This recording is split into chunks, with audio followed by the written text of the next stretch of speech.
Ito ang nag-iisang pagbabalita sa radyo na tunay na napapakinggan ng Pilipino sa buong bansa, sa buong mundo. Kasama ang two-time KBP Golden Dove Best Radio Newscaster, Weng de la Peña. Live mula sa RMN News Center, Manila. Ito ang KBP Golden Dove Best News Program. RMN News Nationwide.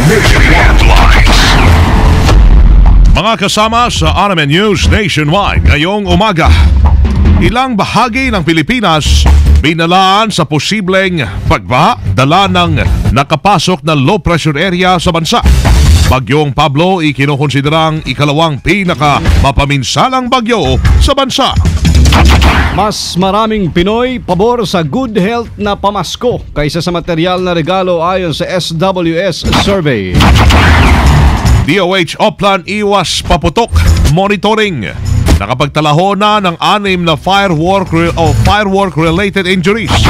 Nagtala na po tayo ng 6 na nadisgrasya sa paputok, pero may isa tayong naputulan na ng daliri na 19 na taong gulang lalaki po, gumamit ho ng pillbox. Dagdag presyo sa mga produktong petrolyo, nakamba na naman ngayong linggo. Na negosyo, mga apektado ng bagyong Pablo bibigyan ng emergency employment at livelihood program ng DOLE. At sa ibayong dagat, South Korea nagtayo ng Christmas tree sa border nila ng North Korea. RMN News Nationwide. Ikaw ba ay tutungo ng Cagayan de Oro? For the best hotel accommodation, stay at the VIP Hotel because you are a VIP. Sa Pilipinas, maraming radyo pero iisang network lamang ang may pinakamaraming numero 1.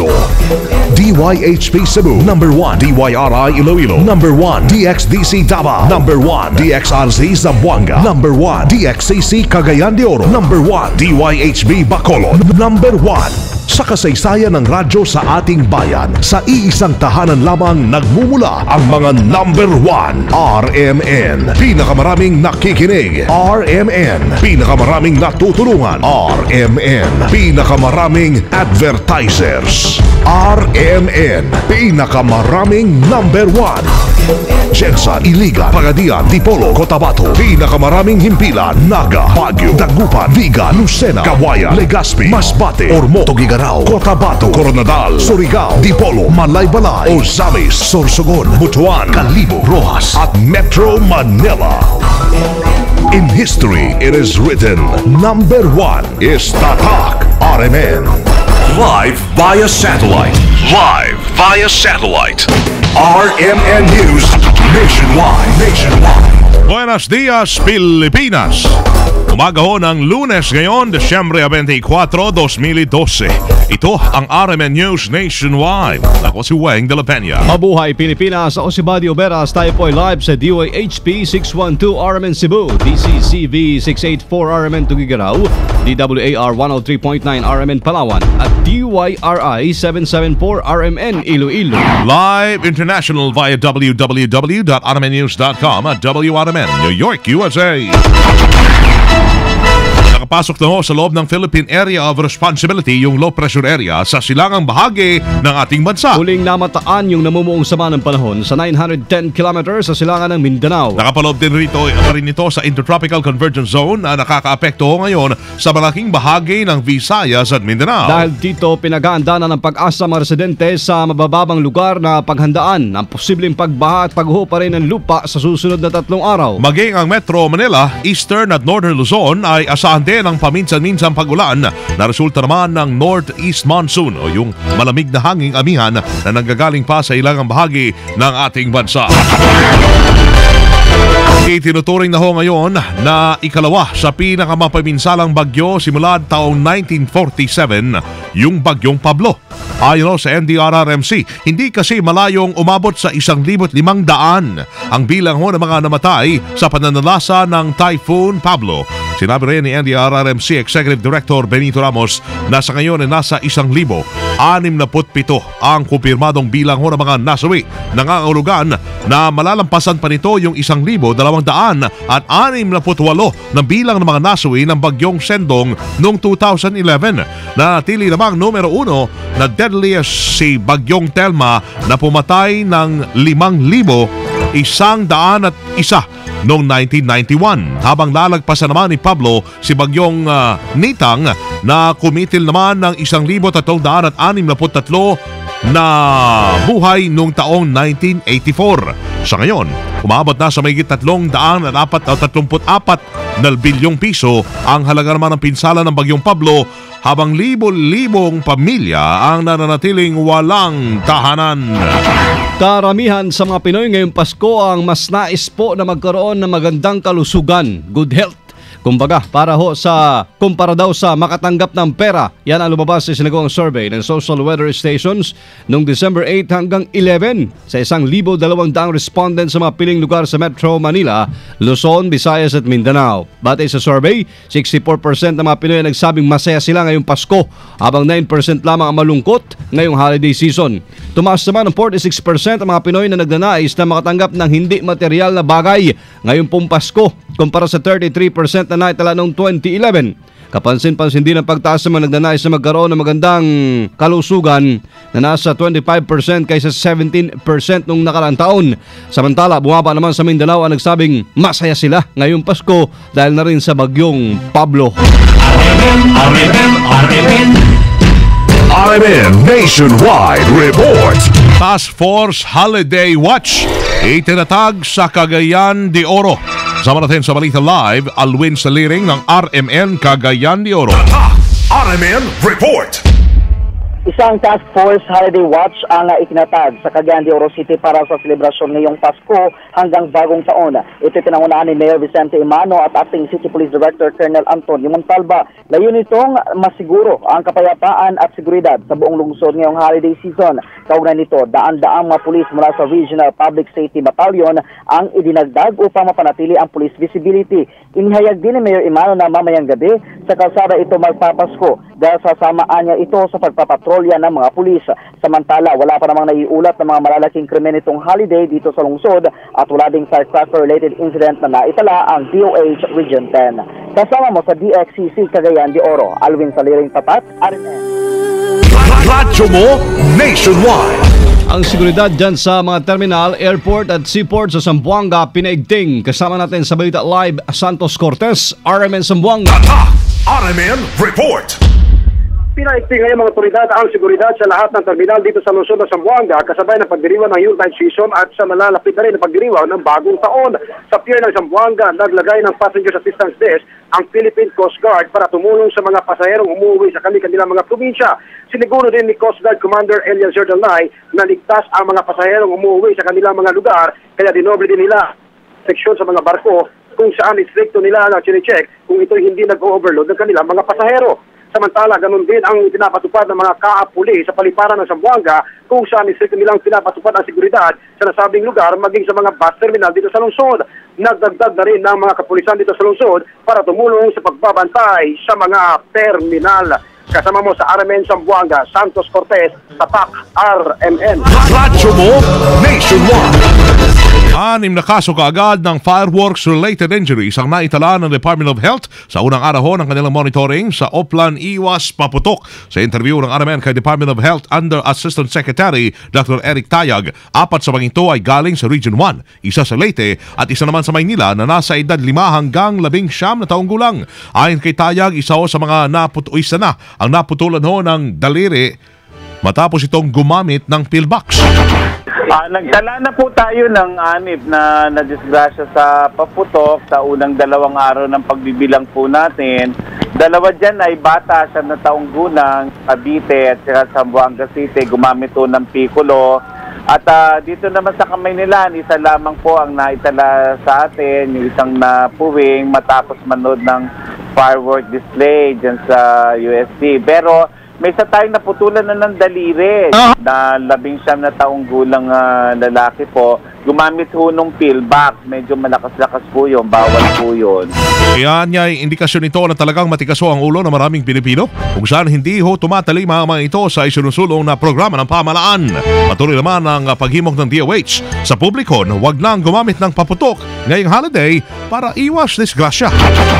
Umaaga pa rin kami sapagkat nakita namin maganda naman na naging salubong ng mga bata sa mga paralang binisita namin at ang sasaya at gigiliw nila sa pagsayaw ng Gangnam. So sana magtuloy-tuloy po yan. Lalo na ngayon, bisperas ng Pasko. O mga bata, kung nakikinig po kayo, yung tinuro po natin Gangnam na lang po tayo. Iwasan na po yung pagdampot ng paputok, paggamit ng paputok, at huwag ho kayong bibili ng paputok. Nauna rito ay Desyembre 21 nang simulan ho ng DOH ang monitoring ng mga fireworks-related incidents kaugnay ng paghahanda ho ng mga Pinoy sa pagdiriwang ng Pasko at pagsalubong ng bagong taon. Nakaamba naman ang dagdag presyo sa mga produktong petrolyo anumang araw ngayong linggo. Maglalaro po sa 50 sentimos hanggang 70 centavos kada litro ang posibleng itaas sa presyo ng diesel. Sa gasolina, 50 o 60 centavos hanggang 80 centavos ang inaasahang pong dagdag sa presyo. Ito ang unang beses na muling tataas ang presyo ng mga oil products ngayong buwan matapos ang ilang ulit na pagtatapyas nila noong mga nagdaang linggo. Itinas na sa Task Force Charlie ang nasusunog na isang 3-story commercial building sa kanto ho ng M. De Los Santos at Tabora Street. Ngayon yan sa Divisoria, Maynila. Nabatay na mahigit 6 na oras lang nasusunog ang Divisoria Gusali na nagsimula alas 12 ng madaling araw. Sinasabing mga stall ng tela, plastic, laruan at paputok ang nasa loob ng gusali kaya mabilis na kumalato yung apoy kung saan nadamay rin pati yung mga establishmentong nasa likod nito. Hirap din na makapasok ng mga bumbero ang establishmento dahil nakakandado pa yung mga pinto at kinakailangan pang gumamit ng aerial ladder para marating ang tuktok ko nito. Patuloy pang inaapula ng mga bumbero at volunteer firefighters ang apoy na at inaalam pa ho ngayon ang sanhi ng sulong na yan sa Divisoria. Tanda ang mga OFW naman mula sa Syria, inaasahan makauwi na sa masusunod na araw. Kasama natin sa Balita Live, Joyce Adra. RMN Report. Bukod sa 35 OFWs mula Syria na dumating kahapon, inaasahang susunod na uuwi ng Pilipinas ang 103 OFWs. Ito ay matapos na pumayag ang Syrian government na i-waive ang exit visa fees at penalties ng naturang Filipino workers. Tiniyak din ng pangalan ng Syria ang kaligtasan ng natitira pang Pinoy sa nasabing bansa. Nito weekend, muling nagtungo sa Syria si Foreign Affairs Secretary Albert Del Rosario para personal na humingi ng tulong sa gobyerno ng Syria para sa mabilis na repatriation ng OFWs na naiipit sa gulo sa nasabing bansa. Kasama mo sa DFA, Joyce Collantes, Adra, Tatak, RMA. Radyo mo nationwide. Mission 2013. Boboto ako. Ilang politiko sa Masbate nanawagan na magkaisa ngayong eleksyon. Kasama natin sa balita para sa Mission 2013, Norman Laurio ng RMN Masbate. RMN Report. Dahilan sa sunod-sunod na karahasan na nangyari nitong nakalipas na mga linggo lamang, nanawagan kamakailan ang ilang politiko sa Masbate sa publiko na tulungan ang autoridad na mabigyan ng solusyon ang lumalalang sitwasyon ng peace and order. May 5 buwan pa bago ang midterm election. Kaisa ni Masbate Governor Rizalina Siatson Lanete, si 1st District Congressman Narciso Bravo Jr. na umapila sa taong bayan na hindi lamang ngayong Kapaskuhan, magkaisa ang mga taga-suporta ng bawat political camps. Maging sa darating pang mga araw ay dapat patuloy nila ito upang matuldukan na ang pagbubuhis ng buhay ng ilang supporters dito kung saan naging biktima ng mga election-related incidents. Kamakailan lamang na siyang pangunahing problema naman ngayon ng mga autoridad kung paano masugpo ito. Mula dito sa Masbate para sa DZXL 558, Norman Laurio, Tatak, RMN. Radyo mo nationwide. Mission 2013. Boboto ako.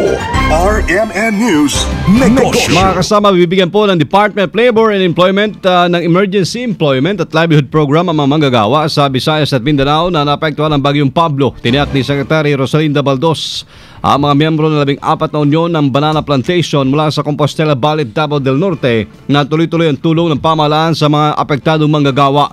Ayon pa sa kalihim, ito itatagal hanggang sa makompleto ang rehabilitasyon sa mga komunidad na sinalanta ng kalamidad at makabalik sila sa normal na buhay. Bukod dito, ilumagda rin sa isang memorandum of agreement at ang 3 organisasyon na mga manggagawa doon para po sa pagpapalabas ng livelihood grant na nagkakahalaga ng tig 250,000 piso bawat organisasyon.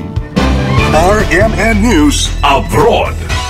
Nagtayo ba naman ng Christmas tree ang South Korea sa border nila ng North Korea sa kabila ho ng tensyon sa pagitan ng dalawang bansa na yan?